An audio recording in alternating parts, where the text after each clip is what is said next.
Começa agora mais um episódio do Vida OnCast.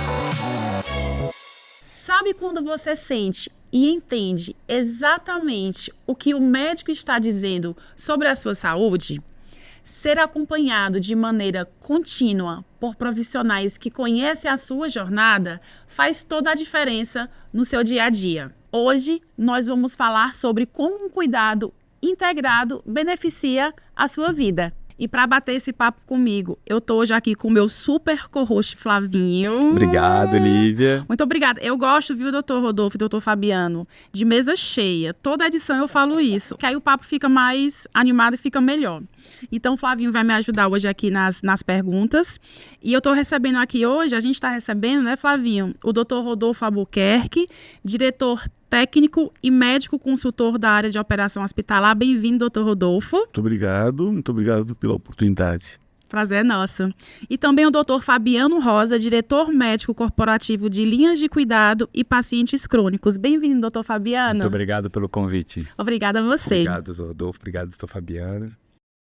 Doutor Rodolfo, eu comecei abrindo, né, dizendo que a nossa saúde é uma jornada, né? Então, se a vida é uma jornada e a nossa saúde também é uma jornada, é fundamental a gente ter uma visão completa desse caminho e dessa saúde para a gente poder viver mais e melhor.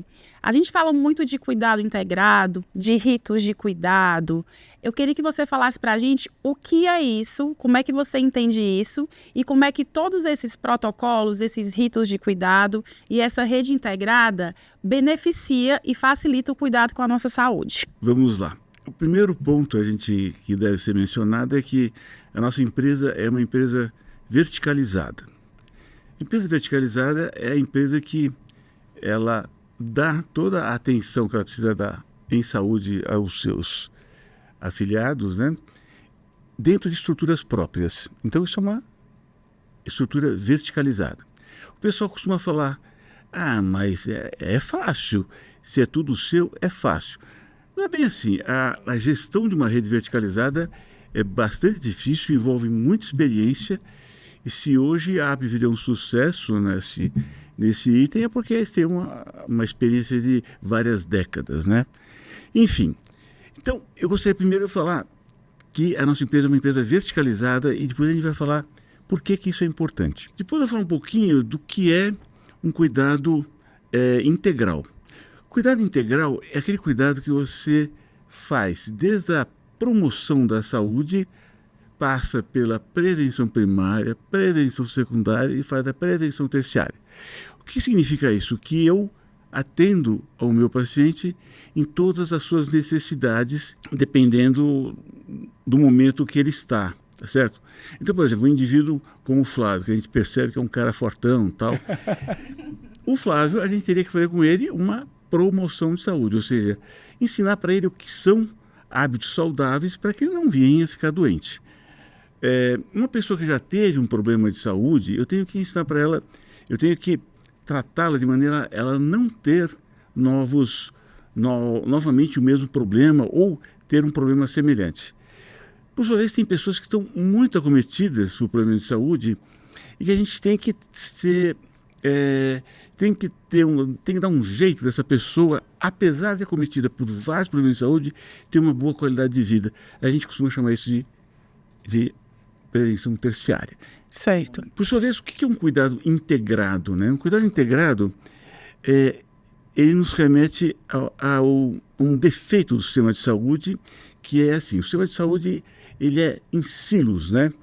A gente fala que é em silos por quê? Porque isso não acontece na nossa empresa, certo? Mas assim, na maioria das empresas do sistema de saúde, você tem silos. Então assim, o pessoal do hospital atende o paciente no hospital e depois fala, bom, a minha parte eu fiz. E o paciente, então, vai para casa. O que ele tem que fazer, como é que ele vai tomar o remédio, como é que ele vai fazer a dieta, é outro problema. Daí, o pessoal atende o paciente no ambulatório e o paciente piora. Bom, a minha parte eu fiz. E mando o paciente para o hospital sem passar as informações necessárias para um bom cuidado daquele paciente no hospital. Ou seja, as várias partes do sistema de saúde não se conversam. Então, isso é um sistema em silo. Quando a gente fala de um cuidado integrado, eu estou falando o seguinte, olha, as pessoas envolvidas no cuidado daquele paciente se conversam. O cuidado integral permite que eu veja esse paciente, o sistema verticalizado permite que eu veja esse paciente no pronto-socorro, e a hora que ele vai para o hospital, o pessoal do hospital consegue enxergar as informações do pronto-socorro. Então, isso é uma vantagem da empresa verticalizada. A outra vantagem da empresa verticalizada é que quando eu mando o meu paciente para um pronto-socorro, eu sei que eu escolhi aquele médico, eu escolhi aquele administrativo, eu treinei aquele médico, eu treinei aquele administrativo. Então, com isso, eu tenho um melhor controle da qualidade também. Então, isso é uma outra vantagem da empresa verticalizada, que é a assertividade. Ele vive essa realidade, né, Dr. Rodolfo, dentro dessa sua rede própria verticalizada, ele vive essa realidade do dia a dia, acompanhando toda a jornada do paciente, tendo toda essa visão. Exatamente. E com esse treinamento, essas especializações, essas qualificações que são feitas pela rede, né? Isso é muito bacana. Eu queria falar uma outra coisa que é muito importante para a qualidade, e que é os nossos protocolos, né? A gente costuma falar que os nossos protocolos são protocolos gerenciados. Os protocolos, eles pegam uma situação clínica frequente e dizem, esse aqui é o estado da arte, essa é a maneira de se tratar essa situação. E aquilo ali, que é o estado da arte, é o que tem de melhor, mais cientificamente recomendado. E a Apvida foi mais à frente ainda. Ela gerencia esses protocolos. Significa o seguinte, que ela sabe dizer o quanto o protocolo está sendo seguido. O protocolo, ele, independente se o atendimento é no ambulatório ou é na emergência, ele é acionado na hora que o médico coloca o CID, Código Internacional de Doença. Então o médico acha que é uma hipertensão, o problema é ele colocar um CID de hipertensão. Daí ele aciona o protocolo de hipertensão, que começa a ajudar ele naquela consulta. Porém, às vezes o médico pode escolher o CID errado. Então, a Apvida desenvolveu uma inteligência artificial para, no decorrer da consulta, se aquele CID escolhido não é o melhor, ela avisa o médico, olha, talvez não seja isso o CID correto. Né? Muito. E dá uma opção para o médico de 3 CIDs outros. Daí ele escolhe, então apresenta um outro protocolo que começa a ajudar o médico novamente. Então, isso é um protocolo gerenciado. Isso é segurança, isso é assertividade, né? Isso traz facilita o trabalho no dia a dia, traz segurança para o paciente, na condução clínica do caso, muito legal. É muito interessante essa fala do Dr. Rodolfo, porque quantas vidas já não foram salvas, quantos diagnósticos assertivos a gente já teve por conta desse protocolo, que pelo que você falou também, não é uma coisa engessada, né? A gente está usando aí hoje inteligência artificial, né, para performar ainda melhor. Então, que a gente, assim, que eu não sou médica, né, eu sou jornalista, o Flavinho também não é médico, então a gente que não é médico, quando a gente escuta protocolo, a gente pensa, nossa, protocolo, mas quando a gente coloca o protocolo dentro da jornada de saúde, a gente consegue ver quantas vidas impactadas isso alcança. De uma maneira positiva, isso, exatamente. Exato. E falando em complexidade, a gente está aqui com o Dr. Fabiano, que cuida dos pacientes crônicos. Ele vai fazer uma pergunta difícil, viu, Dr. Fabiano? Aqui o Dr. Fabiano vai dar uma aula aqui pra gente. Eu não sei se ele vai fazer, mas eu já tenho uma para começar aqui. Opa!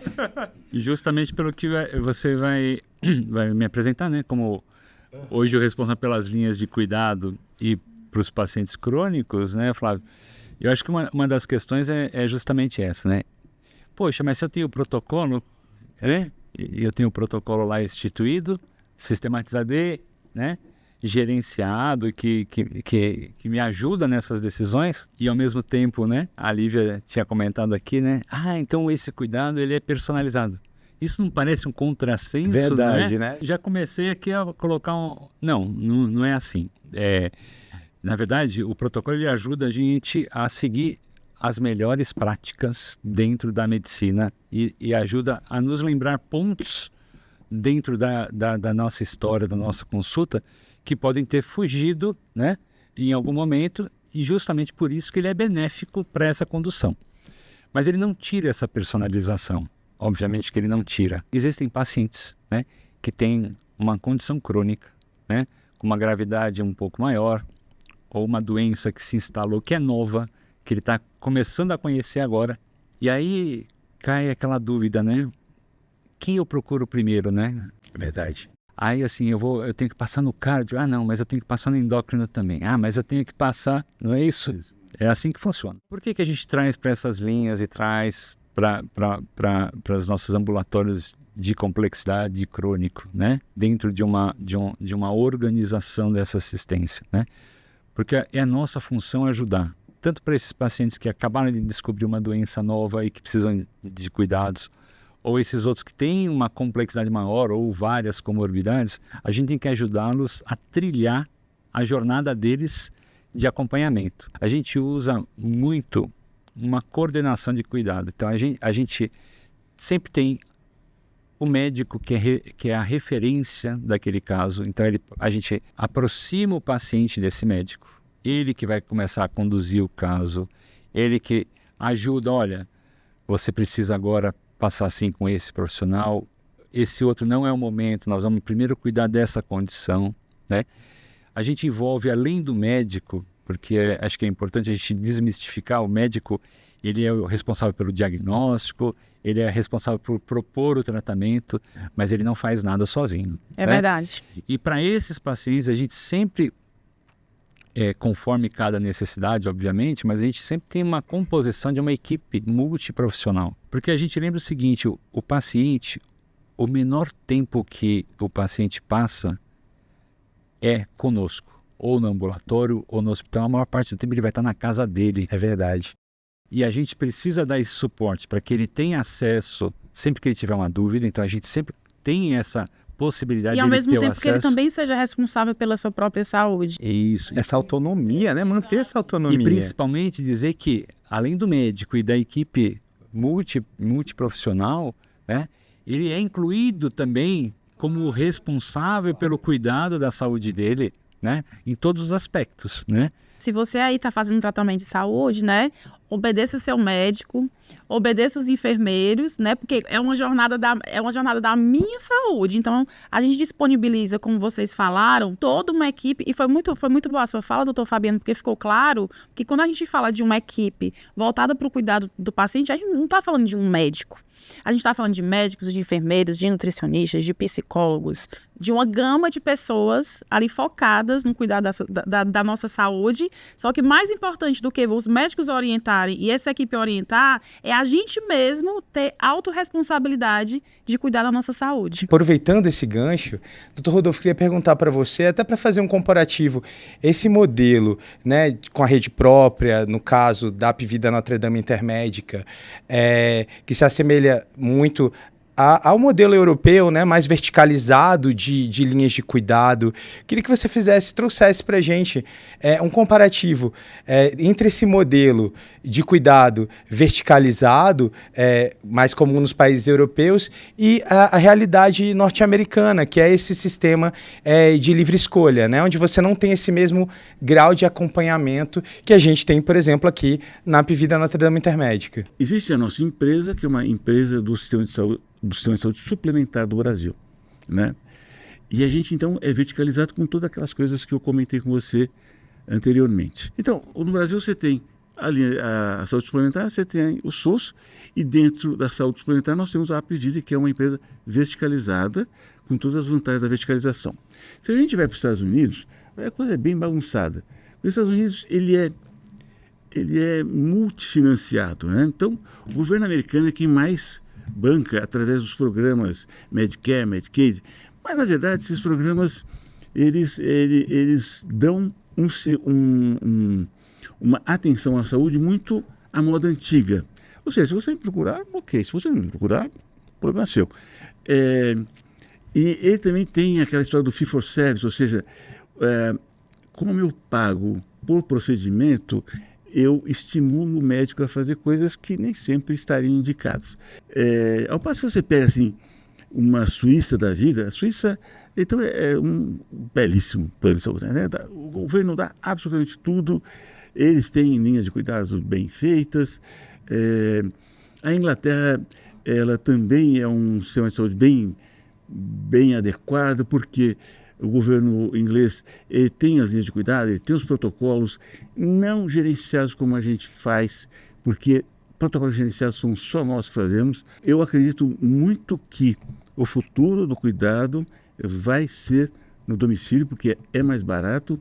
As novas tecnologias de controle permitem que esse cuidado seja no domicílio, mas o fato é que cada vez menos vai se usar o hospital. O hospital sempre para aqueles casos mais complexos, quando necessário, Isso mas mesmo. justamente aqui a gente fala, quando fala desse cuidado que é feito aqui na Apvida, desse cuidado de forma integrada, o foco justamente é uma qualidade de vida maior para o paciente, né? Então, é que ele consiga ter esse acompanhamento multidisciplinar de forma ambulatorial, na sua casa, e quando necessitar do hospital, o hospital está ali. Mas não ficar exposto a situações desnecessárias, né? Enfim, E ele mesmo mais uma vez gerenciar a sua segurança, saúde, né? A própria Ele pessoa gerenciar e ser também ser responsável um pela dos sua responsáveis saúde. pela sua saúde, né? Acho que Exatamente. isso é muito legal. É isso. Nossa, muito obrigado, É doutor isso. Rodolfo, doutor Fabiano. Nós vamos encerrar. Muito obrigada, doutor Rodolfo. Muito obrigado, doutor Fabiano. Obrigado, hein? Falei tudo, Obrigada, Fabiano. Flavinho. Obrigado, Lívia, Falou pelo tudo, viu, doutor convite. Rodolfo? Os dois arrasaram.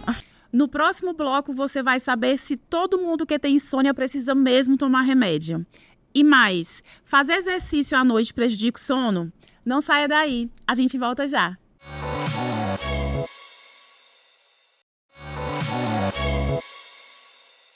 Você lembra a última vez que teve uma boa noite de sono? Segundo pesquisas, 72% dos brasileiros têm problemas com o sono, entre eles a insônia, que afeta a saúde, o humor e a produtividade. O Vida Uncast de hoje vai falar sobre esse problema que literalmente tira o nosso sono e vai dar dicas para você dormir melhor sem precisar contar carneirinhos. E para me acompanhar nesse papo, eu estou aqui com a doutora Bianca Fidelix, pneumologista. Muito bem-vinda, Bianca. Obrigada, Lívia. Obrigada pelo convite. É um prazer estar aqui com vocês Prazer hoje. nosso. Para a gente falar sobre um assunto que é um assunto extremamente importante para a população como um todo, né? Porque, afinal de contas, sono é necessário para todo mundo dorme e todo mundo precisa dormir bem para manter a saúde física e mental em dia. É verdade. Você dormiu bem? De ontem Eu pra dormi hoje? bem, com Lucas, certeza. você dormiu bem? Eu dormi muito bem. A gente está gravando aqui, que horas são, Lucas? 10 horas? 10 horas. Pra gente estar gravando 10 horas, eu acordei hoje 6 horas da manhã, né? Então, assim, pra você acordar às 6 horas da manhã, você também deve ter acordado cedo, Lucas também. A gente tem que ter tido, pra acordar bem 6 da manhã, Isso. tem que ter tido uma boa noite de sono. E falando de insônia, doutora Bianca, toda vez que a gente chega no consultório, você vai fazer lá uma consulta de rotina. A primeira coisa que o médico pergunta, tá dormindo bem? Existe um perfil de pessoas que tendem a desenvolver insônia? Olha, com certeza. Eu acho que tudo começa com a gente explicar um pouquinho do que é o sono, né? O sono é um comportamento, tá? É um comportamento fisiológico que todo mundo precisa ter. Durante o sono, várias situações no nosso corpo, elas acontecem a fim de restaurar um equilíbrio, tá? Um equilíbrio emocional, uma reparação celular, uma consolidação da memória, do aprendizado. Tudo aquilo que você aprendeu durante o dia se consolida durante o sono. O sono regula a nossa pressão arterial, regula a nossa frequência cardíaca. Então, o sono, ele é importante para manter a saúde da pessoa como um todo. Tem pessoas que desenvolvem aí doenças relacionadas aos distúrbios do sono, insônia, apneia do sono, e ficam buscando um motivo para estarem doentes, sendo que, na verdade, a causa é a falta do sono, a privação do sono. Sim. Então, hoje a gente vive numa sociedade, Lívia, que ela é privada de sono. É verdade. Cada vez mais o grande ladrão do sono está aqui, né? O celular, a internet. A gente está conectado toda hora, com a tempo cabeça todo. cheia toda hora, se enchendo de tarefa toda hora, né? Exatamente. Então, o nosso sono ele é equilibrado por hormônios, né? A gente tem um ciclo de sono e de vigília. Então, aquele momento que você está acordado, que você está dormindo, e isso está relacionado à luminosidade, né? Então, Entendi. durante o dia, a gente tem o cortisol, que é um hormônio que é relacionado ao estresse. Ele mantém o nosso corpo ativo, produzindo, trabalhando. E no final da tarde, com o pôr do sol, esse hormônio cai, aumenta o nível de melatonina, que é um hormônio do sono, e ele está relacionado à luminosidade mais baixa. Entendi. E aí faz com que a pessoa pegue no sono. O grande problema é, as pessoas, infelizmente, elas levam muito trabalho para a cama. É verdade. A cama é um lugar para você dormir. Né? Cama não é lugar para levar trabalho, para levar comida, para levar o celular, para ficar conectado o tempo todo, porque isso faz, infelizmente, você ter uma qualidade ruim do sono. Entendi. Então, a pessoa que tende a desenvolver insônia, essa pessoa que ela está sempre conectada, que ela não respeita essa questão da luminosidade, né? Que ela não respeita ali o espaço do quarto. Exato. Eu particularmente, eu sou contra a televisão em quarto, porque eu sempre falo, o quarto é lugar para dormir. Exatamente. Porque às vezes você chega ali, tá meio cansado, mas a cabeça não para. Não aí você para. liga a TV, quando você vê 3 horas da manhã, Ou tá lá Netflix. Tem alguém assistindo a Netflix, né? Perguntando. De tanto que você tá ali tentando ficar acordado e sem conseguir dormir. Exatamente. Pode levar um livrinho para a cama, doutora? Com certeza. Isso aí faz parte. É uma das recomendações que a gente tem de controlar melhor o sono, né? É uma das medidas, né? Como você falou, o quarto é um lugar que a gente tem que ir quando vai dormir. Então, assim, você precisa ter alguns hábitos de deixar o quarto com uma luminosidade adequada, uma luz mais baixa, uma luz mais amarela. Uma temperatura adequada, silencioso, né? O quarto tem que estar escurinho, você não pode estar com aquela luz, porque a luz ela dilata a pupila e ela faz o cérebro interpretar que está de dia e que você tem que estar trabalhando, tem que estar produzindo. Então, uma das medidas super importantes que pode ajudar a pessoa a dormir melhor é, às vezes, fazer um diário de preocupações, né? O que a gente fala? Isso é uma escrita terapêutica que a gente fala. O que é Legal. isso? Isso aí é a pessoa, antes de ir para o quarto, ela está com aquele monte de preocupações na cabeça, ela pode pegar um caderno, ela pode anotar coisas que foram feitas durante o dia, coisas que elas deixaram de fazer, coisa que tem que fazer no dia seguinte, para, assim, desocupar, né? esvaziar a mente, para não levar aquilo para o quarto, para dormir, porque você não vai resolver aquelas coisas durante a sua noite, né? É verdade. E isso faz com que você diminua mesmo a quantidade de preocupações, que são ocupações que estão no momento errado, e faz você ter uma noite melhor. É uma das medidas. Né? O livro, qual que é a diferença do livro e do celular? É porque o livro você vai ligar ali o abajur e vai ficar aquela luz baixinha, mais amarela. É diferente de você estar com uma luz branca do celular, porque isso realmente vai dilatar a pupila e vai confundir o cérebro. E para quem tem Kindle, tem um Kindle que fica do lado na minha cabeceira de cama, e o Kindle você consegue regular a luz. Isso é ótimo. Então é ótimo. Então, quando tá mais claro, aí você coloca mais claro. Mas quando tá à noite, eu coloco mais escurinho. E é ótimo, porque às vezes a gente acorda de madrugada e quer pegar o celular. Exatamente. Aí quando você pega um Kindle, né, quando você vai ler ou faz outra coisa, rapidinho você adormece. E Bianca, o que é que a pessoa pode ter se ela não dormir bem? Ela vai ter um sono fragmentado, ela vai acordar cansada, ela vai ter muita sonolência durante o dia, vai ter irritabilidade, fadiga, cansaço, ela vai produzir pouco, não vai conseguir se concentrar no dia seguinte, não vai conseguir memorizar as coisas no trabalho.